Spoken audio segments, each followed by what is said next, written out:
What's up YouTube, Webbers5 here, coming at you today with my first place Gravekeeper Endymion deck profile.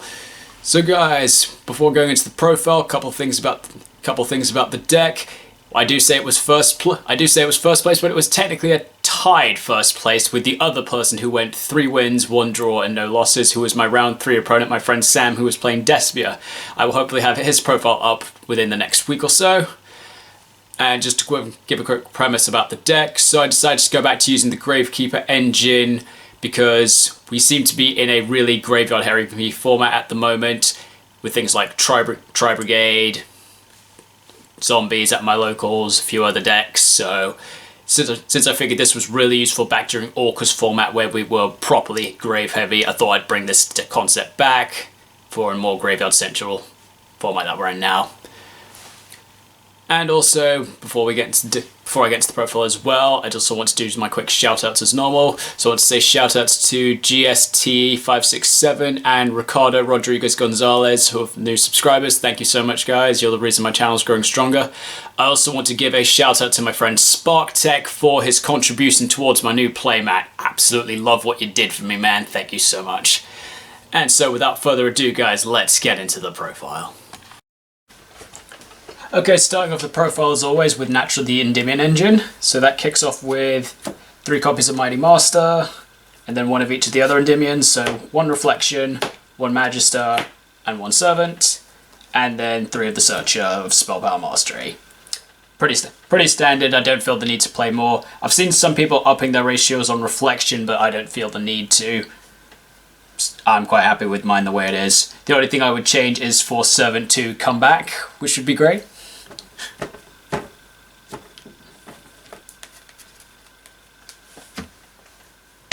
Next, I recently brought back my Mythical Beast engine, so playing 2 Cerberus, 2 Jackal King, 1 Garuda, and 2 Institution. Just playing 2 Institution because I don't currently have the space for the 3rd. It's also why I've cut back on the Cerberus, because Cerberus can be quite bricky a bit later in games, so 2 is fine.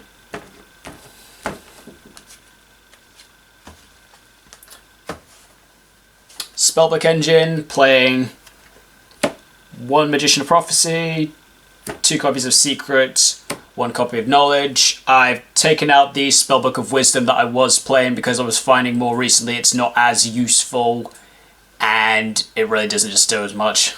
So I took it out. And it's working fine.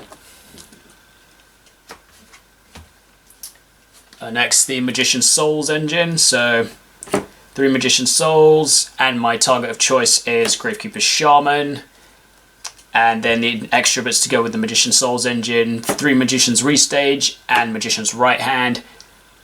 Right Hand can be absolutely clutch at times, just a way to block out a negate without having to use anything. And if you guys were paying attention to my recent tournament, saved me from a Super Poly because it doesn't activate, which is insane. And for those questioning the Gravekeeper Shaman, so like I said, this was really useful back when I was playing in Orcus format. Gravekeeper Shaman has the effect that monsters can't activate their effects in the graveyard unless they're a Gravekeeper. And then she has the additional effect that if Necro Valley is on the field, your opponent cannot activate field spells and they can't destroy Necro Valley with card effects. So that's insane.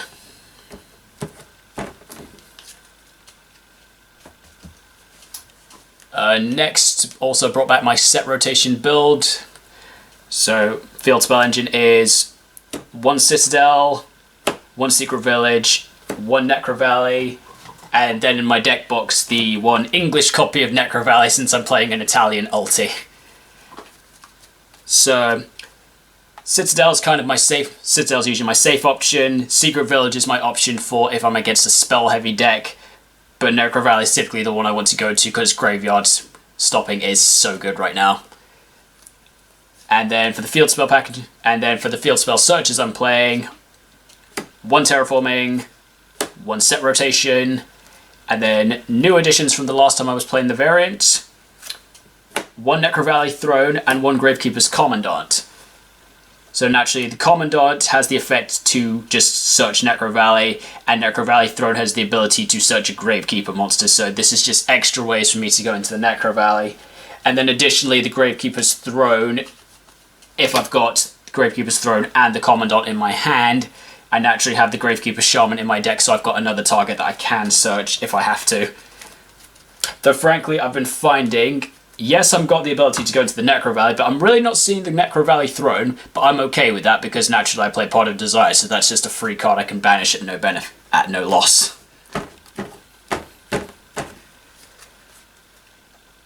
And then the last cards in the main deck, Draw Power, 3 Pot of Desires, and 1 Upstart Goblin, and then the last card I'm playing, 1 Instant Fusions, primarily for the Millennium Ice Restrict to stop hand traps. I've also thrown in Thousand Ice Restrict just because of these Magician's Restage engines, so I can just keep looping spot removal, which is kind of nice. Doesn't come up too frequently though. So that's it for the main deck, guys. Moving on to the extra deck. I will say that my recent tournament, despite the fact I had a 15 card extra deck, I only actually used like 5 cards, but frankly they're like the 5 best ones. So the cards I actually used were 1 Artemis, 1 Crowley, playing 3 copies of Selene, but I only actually needed 1. 1 Underworld Goddess, this came in clutch during one of my games, and the 1 Millennium Eyes Restrict. So naturally, Millennium Eyes being my main instant fusion target to block out hand traps. Artemis, she's a link one that I can just go into straight off of a Magician of Prophecy, or preferably a Magician Souls, and then if I've got Restage, I can just climb straight into the Crowley, search out my Magician of Prophecy, which then lets me go into the Selene, and then Selene lets me go off from there.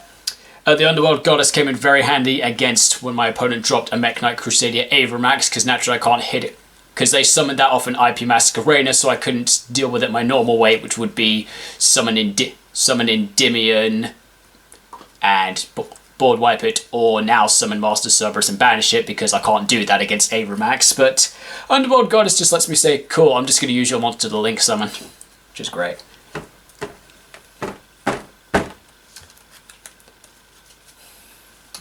And then, as I said, guys, I didn't actually use the rest of my extra deck in the tournament, but this is the stuff I was using. So, Access Code Talker, Appaloosa, Daybreaker. I think I actually did use Daybreaker very briefly, but it didn't actually help very much. Then 1 Masquerena, Nightmare Phoenix, Skuldred. Lots of these just situational options, which I didn't really go into.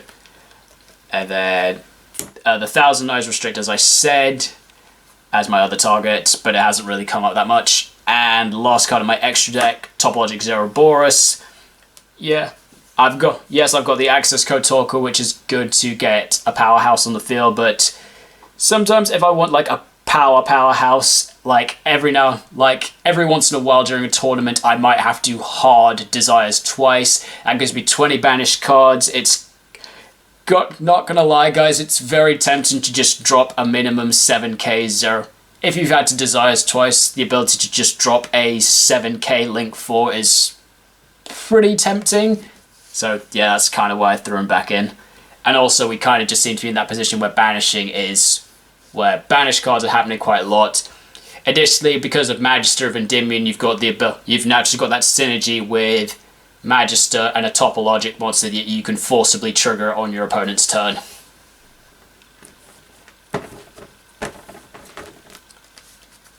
So that's it for the main deck, guys. And that's the main and extra deck. For my side deck, I didn't actually use a lot of this during the tournament either, but I was playing 1 Pancratops. I think I sided this in most games, but I didn't actually see it. But that's not surprising because it's at 1. 3 Lava Golem as my board clearance. This was so useful to me in my game against Mathmech.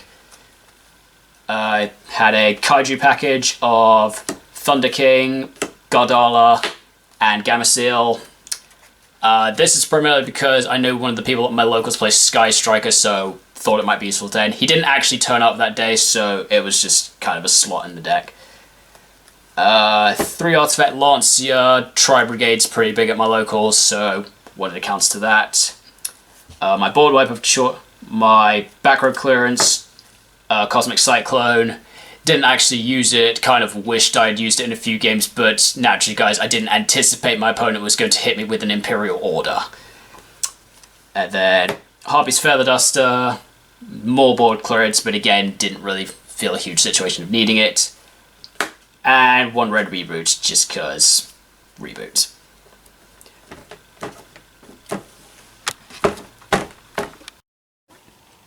Okay guys, so that was the profile. Hope you all enjoyed it. Leave a comment down below in the description about what you thought about it. And want to also say, guys, I hope you've all enjoyed the uploads of profiles that I've been doing recently. I've just been in the position that since tournaments are back up again, I'm now doing like basically a new deck profile a week just to showcase what's been winning. And since everyone keeps playing lots of different decks, I keep playing lots of different decks. So it's a great way to showcase lots of different stuff. And on the news of different stuff, next week, Cyberstrike Structure deck comes out, and for those wondering, as a huge Cyberdark fan, yes, I am planning to build it, so I will be getting a profile up about that. Thank you so much for watching, guys, and I will see you next time.